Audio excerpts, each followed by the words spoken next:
তারপরে আরেকটি হাদিস রয়েছে আবু মালিক আল আশআরি রাদিয়াল্লাহু তাআলা থেকে বর্ণিত। তিনি বলছেন, নবী করিম সাল্লাল্লাহু আলাইহি সাল্লাম বলেছেন, আমার কিছু উম্মত মদ পান করবে এবং তার নাম রাখবে ভিন্ন। তাদের নেতাদেরকে গায়িকা বাদ্যযন্ত্র দিয়ে সম্মান করা হবে। আল্লাহ তাআলা তাদেরকে ভূমিকম্পের মাধ্যমে মাটিতে ধসিয়ে দেবেন আর তাদেরকে বানর এবং শূকরে পরিণত করবেন। সহিহ বুখারী হাদিস এবং ইবনে মাজাতে এই হাদিসটা রয়েছে 4020 নম্বর হাদিস। তাহলে বোঝা যাচ্ছে যে এমন একটা সময় আসবে পান করবে মদ, নাম দিবে ভিন্ন।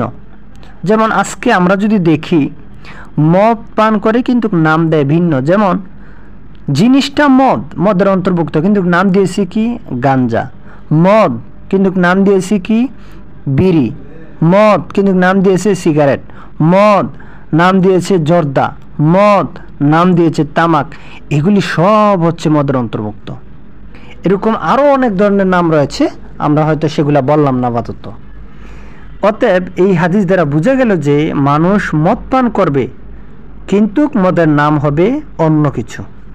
আর নেতা এবং দায়িত্বশীলদের সর্বক্ষণের সঙ্গী হবে বাদ্যযন্ত্র এবং গায়িকা। এদের চরিত্র হবে নোংরা, এদের প্রিয় কাজ হবে অশ্লীলতা, তাদের স্বভাব এবং কৃষ্টি কালচার হবে শূকর এবং বানরের ন্যায়। এরা সপরিবারে পাশ্চাত্যদের স্বভাব চরিত্র গ্রহণ করবে। এই সমস্ত ব্যক্তিদের কথা রাসূলুল্লাহ সাল্লাল্লাহু আলাইহি সাল্লাম বলেছেন।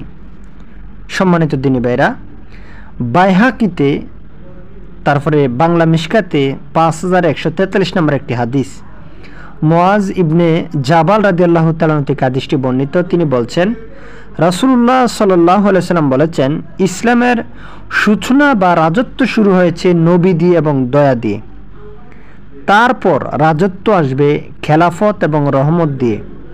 তারপর আসবে অত্যাচারী শাসকের যুগ। তারপর আসবে কঠোরতা উশৃঙ্খলতা। তারপর বিপর্যয় সৃষ্টিকারীর যুগ। এসব অত্যাচারী শাসকেরা রেশমি কাপড় পরিধান করবে, অবৈধভাবে নারীদেরকে লজ্জাস্থান উপভোগ করবে এবং মদ পান করাকে তারা হালাল মনে করবে। এরপর তাদের প্রচুর রিজিক দেওয়া হবে, তাদেরকে রুজি দেওয়া হবে, দুনিয়াবি যে কোনো কাজে তাদেরকে সাহায্য করা হবে। অবশেষে এই পাপের মধ্যে থেকেই তারা আল্লাহর সম্মুখে উপস্থিত হবে। তাহলে কত সুন্দর করে রাসূলুল্লাহ সাল্লাল্লাহু আলাইহি ওয়াসাল্লাম এই অবস্থাগুলি সম্পর্কে বর্ণনা করেছেন। মনে হচ্ছে যেন আজকের এই যুগটাকে দেখে দেখেই রাসূলুল্লাহ সাল্লাল্লাহু আলাইহি ওয়াসাল্লাম এই কথাগুলি বলছেন। সম্মানিত দিনী ভাইরা, আরেকটি হাদিস সহিহ বুখারীতে রয়েছে, তারপরে সহিহ মুসলিমে রয়েছে হাদিসটি, এরপরে মিশকাত হাদিসটি রয়েছে 5203 নম্বর হাদিস। হাদিসটি বর্ণনা করেছেন প্রখ্যাত সাহাবী আনাস। আন আনাসিন রাদিয়াল্লাহু তাআলা আনহু قال قال رسول الله صلى الله عليه وسلم يقول إن من أشرة الساعة। রাসূলুল্লাহ সাল্লাল্লাহু আলাইহি ওয়াসাল্লাম বলেছেন, আনাস রাদিয়াল্লাহু তাআলা থেকে বর্ণিত, তিনি বলছেন রাসূলুল্লাহ সাল্লাল্লাহু আলাইহি ওয়াসাল্লাম বলেছেন, কিয়ামতের আলামত সমূহের মধ্যে রয়েছে এক নাম্বার যে বিদ্যা উঠে যাবে। কিয়ামত ততক্ষণ হবে না যতক্ষণ না এই ঘটনাগুলি ঘটবে। তার মধ্যে একটা হচ্ছে ইউরফাউল ইলমু ওয়ায়াকসুরাল জাহল। এক নাম্বার হচ্ছে যে বিদ্যা উঠে যাবে এবং 2 নাম্বার হচ্ছে মূর্খতা বেড়ে যাবে। ওয়ায়াকসুরাল জিনা। এরপরে 3 নাম্বার হচ্ছে ব্যভিচার বেশি হবে।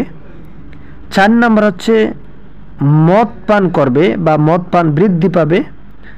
5 নাম্বার হচ্ছে পুরুষের সংখ্যা কমে যাবে। 6 নাম্বার হচ্ছে নারীর সংখ্যা বেশি হয়ে যাবে। এমনকি একজন পুরুষ 50 জন মহিলার পরিচালক হবে। অন্য বর্ণনা এসেছে রাসূলুল্লাহ সাল্লাল্লাহু আলাইহি ওয়াসাল্লাম বলছেন বিদ্যা কমে যাবে এবং মূর্খতা প্রকাশ পাবে।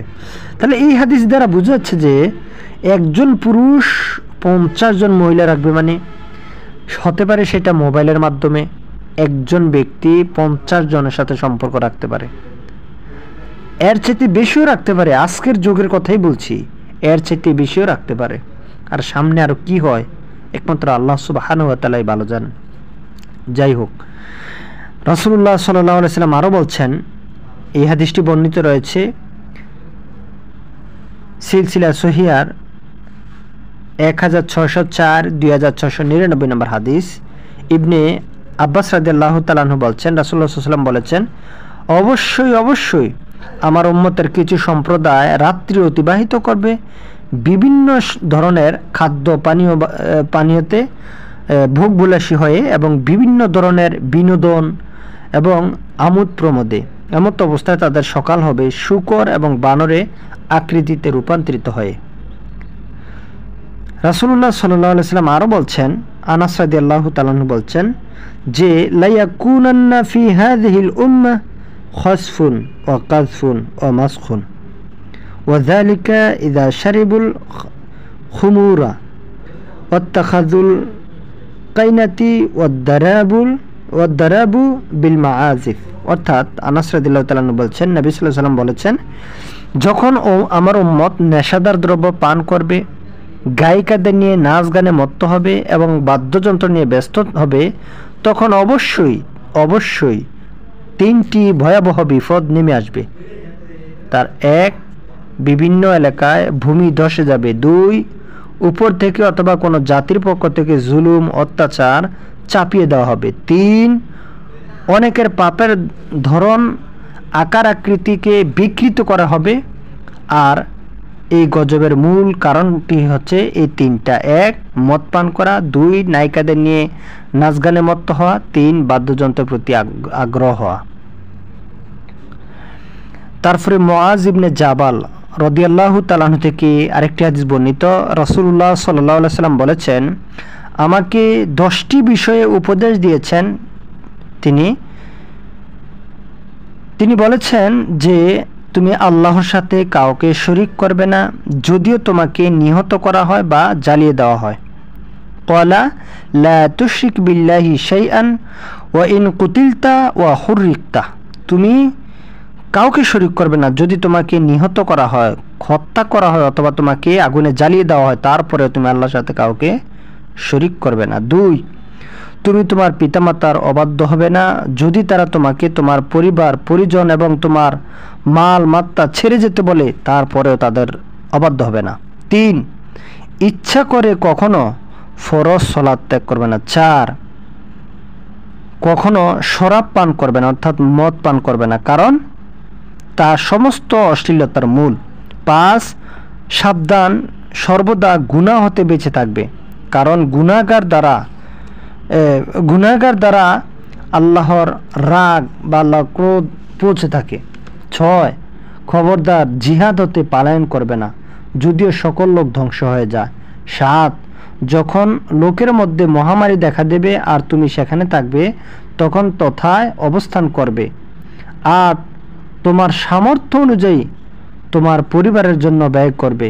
নয়, তাদের আদব কায়দা শিক্ষাদানের ব্যাপারে শাসন হতে কখনো বিরত থাকবে না। 10, এবং আল্লাহর সম্পর্কে তাদের ভয় প্রদর্শন করতে থাকবে। এই 10টা উপদেশ রাসূলুল্লাহ সাল্লাল্লাহু আলাইহি ওয়াসাল্লাম দিয়েছেন। তারপরে আরেকটি হাদিস, আবু দারদা রাদিয়াল্লাহু তাআলা আনহু বলছেন যে, আমার দোস্ত আমাকে ওসিয়ত করেছেন, নেশাদার দ্রব্য পান করো না, নিশ্চয়ই তা সব ধরনের অন্যায়ের ছাবি। ইবনু মাজাতে হাদিসটি রয়েছে 3371 নম্বর হাদিস।